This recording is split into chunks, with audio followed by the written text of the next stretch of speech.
Mga lalabs, ako diri sa basement sa Kuwait, mga lalabs, underground.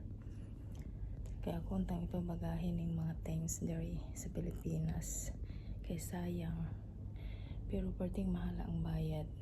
Lami unta ang mga carpet kay mga original.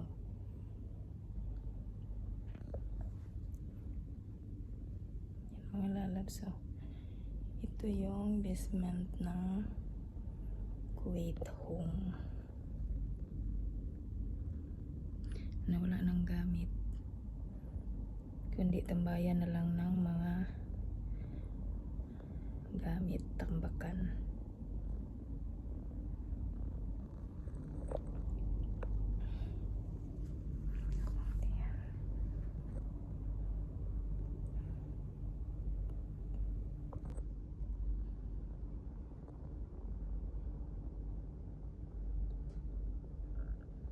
Yan yung basement underground na wala nang gamit.